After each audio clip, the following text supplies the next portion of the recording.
So we'll jump right into Orgo. I just had a hospital shift and now we're going over carboxylic acids.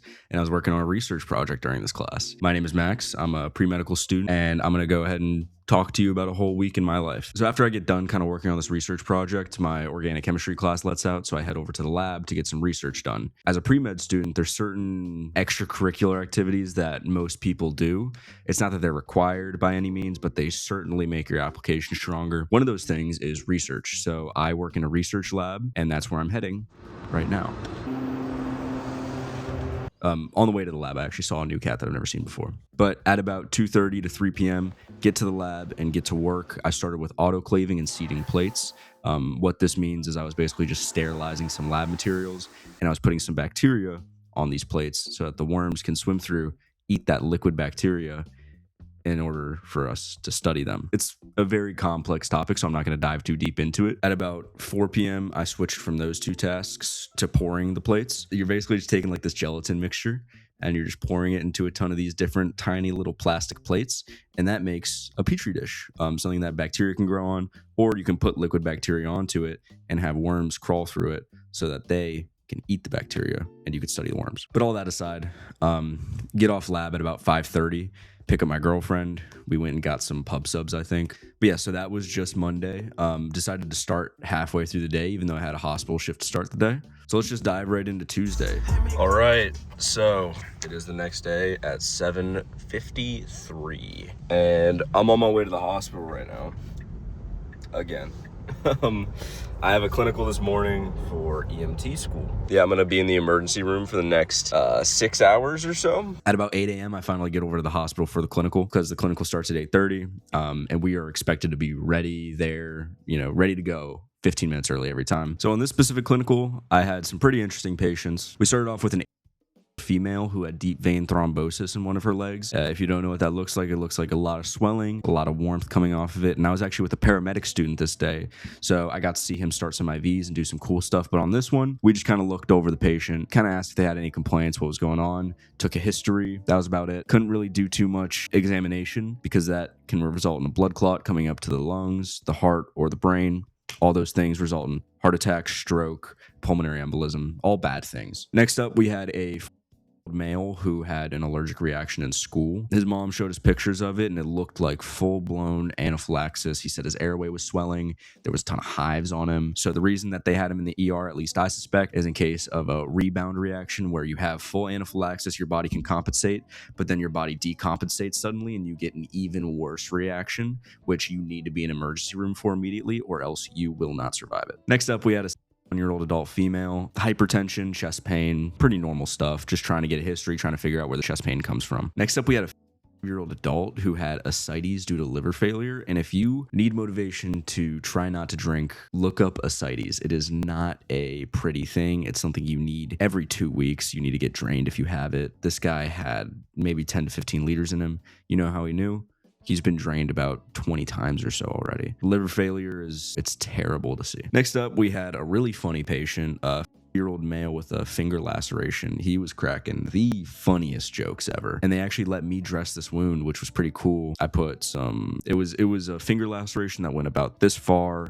A lot of skin was avulsed, Neosporin on there, gauze, ace wrap to help stop the bleeding. And then after I was done with that, we saw approximately 60-year-old male who was having major stroke activity, and he was doing something that is kind of new. We see them actually look towards where the bleed is for the stroke. I don't know if that's a myth or something. I haven't actually done my own research on that, but that's the paramedic student told me, and you could see this guy was staring at it. Major right-sided weakness on this guy. So a little editor's note here. After like one Google search, I found out that this sign has actually been known about since 1865. So not quite new, but definitely not a rumor. Oh, and then we had an exciting critical patient, approximately year-old adult, completely unresponsive. EMS called in. They didn't even do a radio. I guess they were on like one of the older ambulances with the phones. Patient unresponsive, GCS of 4, a systolic blood pressure of 50. They gave 3 push doses of epi, raised it to 60. So this guy was in really bad shape. Just for reference, a normal blood pressure that like you or I might have is 120. So if you're at 60, that means your blood isn't getting to your tissue, which means it's not getting to your cells, which means the cells die. If the cells die, and then the tissue die, and then the organs die, and then the organ systems die, ultimately you die. So they managed to get his blood pressure above 100 is systolic. They had actually an IO on his left leg, and that IO wasn't working, so they let the paramedic student I was with drill an IO into the right leg, which, if you've never seen an IO drill, pretty cool stuff. And then last up, we had a 74-year-old female. She said she had been having cardiac issues for a week and that she was advised by her physician to go to the emergency room where we were. This patient didn't like us. I don't know. I think she was just upset the fact she was in an emergency room and stuff, which is totally understandable. Yeah, she was not happy to see us. All that was done by about 1:30. All right, so just got done with my clinical. Got back to a little lunch, and I brought my change of clothes with me for class, which I have coming up from 3 to 9. And right now it is 1:43, so I got about an hour until I got to be in class. I guess my lunch will have to wait. I actually had to rush home and grab my boots because I forgot them, even though I brought a change of clothes for class right after. So 1:30 to 2 p.m., kind of rushing back, trying to get my boots, and then rushing back to class. But then I got dressed and I was ready for class. At about 3 p.m. to 5 p.m., just normal lab class. Actually, at about 5 p.m., I somehow convinced my lab mates to drink some activated charcoal. You got to know what you're giving your patients, guys. It didn't taste good. It was like muddy and stuff, but it is what it is. And then from about 5 p.m. to 9 p.m., more EMT classes.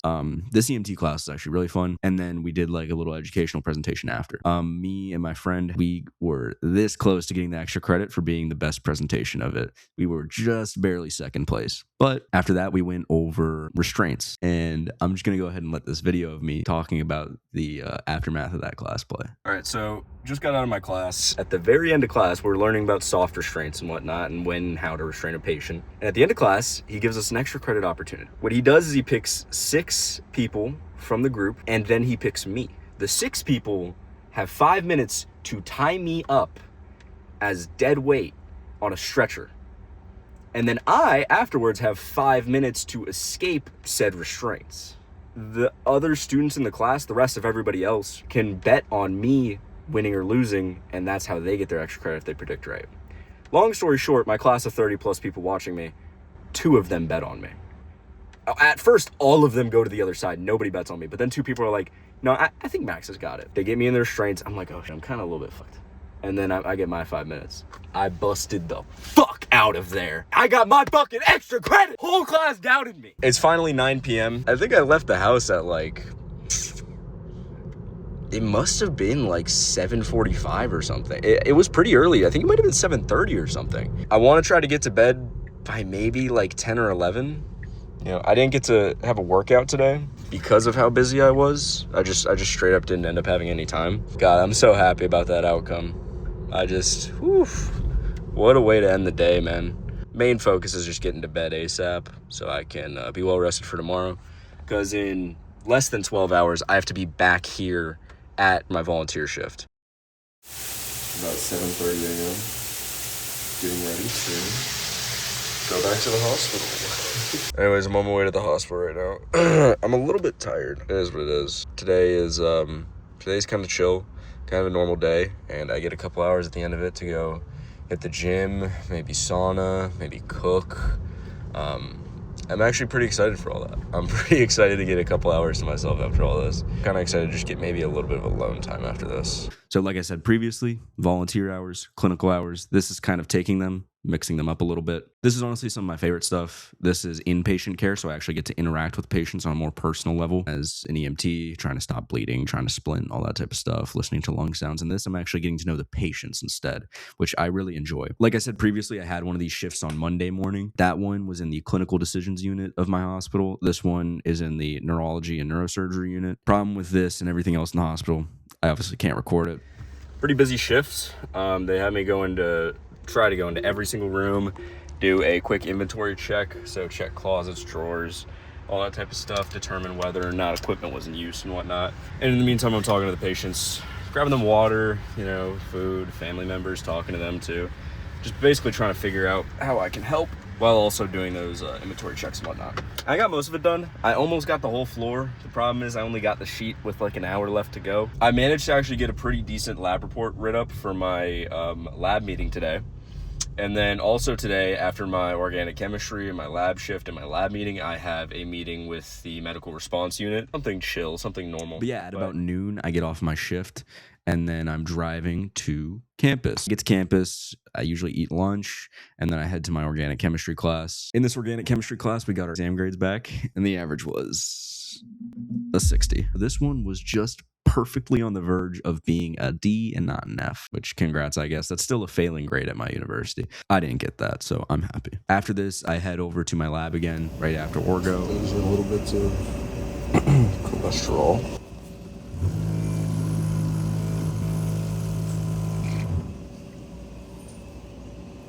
Not dissolved. 100% ethanol.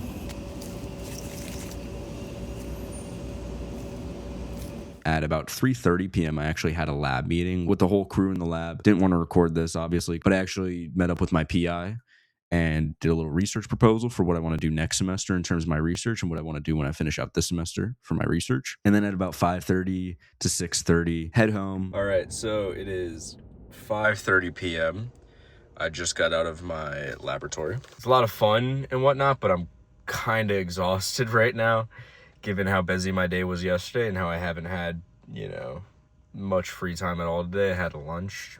That's about it. So now it's 5:30 and I have a meeting I gotta be at 7. And then tomorrow morning, I'm basically free until about 3 p.m. So that's my big break. I'm gonna use that time, work out, study, try to get some stuff done. I got a super quick lift in. I hit legs, and then I changed. I ate. I just tried to get all the personal stuff done because at 7 p.m. I had a meeting with the medical response unit. It's a student-ran organization at my university that is funded by the Student Government Association that is basically acting as a quick response unit on campus. So if there's a medical emergency on campus, they can arrive first as EMS is en route if it's something serious, or if it's not something serious and people don't want to spend, $4,000 on an ambulance. Understandable, but they still want to get their vitals checked and stuff. We are, fully qualified to do that. A lot of us are EMTs, some of us are EMRs, but we are kind of like a student club almost at the same time. So we do have these general board meetings. Just pulled up to the meeting. Now I'm about to head in.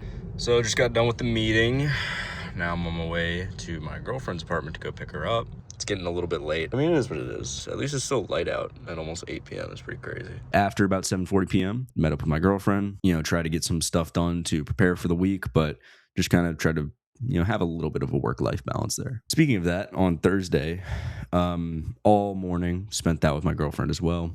And then at about 12:30 to 1:30 p.m., I went and hit chest and arms in the gym, and I went to the sauna, just kind of spent the day relaxing a little bit. And then I ran some errands. I got some paint for my room. And then I arrived a little bit early to my EMT classes, and I like to study. I like to arrive about an hour early, spend that hour studying, trying to get work done, the whole nine. Then about 3 p.m. to 6 p.m., I had my EMT lab class, and then about 6 p.m. to 9 p.m., I had my EMT lecture class. It is about 9 p.m. roughly.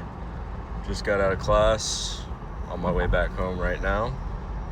And then honestly, just gonna cook up a light little dinner, some pasta with some chicken. And then I'm gonna go ahead and go straight to bed after that. Pretty good morning though, and my next morning is mostly open as well. So, to be honest, I've just been kind of chilling all morning. Today's agenda is I gotta go to class, and then I gotta go to my medical response unit shift, and then I have another medical response unit shift afterwards for about 4 hours, I think, until about 9:45 or so. And then I get back here, and I have my weekend, which is tonight and Saturday. And then Sunday morning, I got my ER shift and everything, so I gotta kind of get moving a little bit here. But I've just kind of been enjoying laying down a little bit. On Friday, I woke up at about 9:50. At about 10 a.m. to 1:20, I would love to say I did something productive this morning, but I was just kind of hanging out till class started. Sometimes when I have a busy start to my week, I kind of start to get a little bit exhausted towards the end and not spend it as productive as I like. To be honest, I wish I did this week in the life, this week that I'm recording this, because I'm recording this on the next Friday after this. I had a helicopter lesson for my EMT class. I had rough terrain where we had to carry a fake patient through a forest and down a ditch and over a railing and all this. It was so fun. About 1:20 to 2:10 p.m., I had my orgo class, as normal, same old, same old. And then after that, I had my shift with medical response unit as a trainee, where we do a lot of like learning exercises and stuff before you take a test, sort of like a practical exam, in order to actually be a responder with the medical response unit. You also take a series of these quizzes and stuff. But this week's lecture was on splinting, which I really liked because as an EMT student, I recently had a midterm on this. So even though I was a trainee, I could kind of teach the rest of my unit on how to splint stuff properly. Right after this, from about 5:15 to 9:45, was another medical response unit shift for a women's softball game on my campus. It was Good Friday, and they gave us a meat pizza, which was pretty funny. Like, we opened the pizza, and we were expecting like cheese or pepperoni. It was like a meat lovers, but our team ended up whooping the other team. So, game ended pretty early. There was no patients there, except for as we were leaving. I decided to leave out the description of this patient interaction since I actually showed the event it happened at, just to preserve patient confidentiality. Right. So 8:53 ended up getting off very early for the MRU shift. We actually won by mercy rule because it was like 11-0 by the 5th inning. Did have a very interesting patient interaction though. All in all, still leaving pretty early. And then Saturday, I usually take that as my day off. I'll do kind of what I did on a morning where I'll hit the gym, hit the sauna, just kind of chill out, try to relax for the day. And then, Sunday, I had an ER clinical. I was studying afterwards. I mean, you kind of get the gist at this point. I just wanted this to be a quick video, kind of break down what a pre-med student has to do, how one of their weeks might look in total for this week. So I think I made like, $50 that week after all that work. Thank you for watching.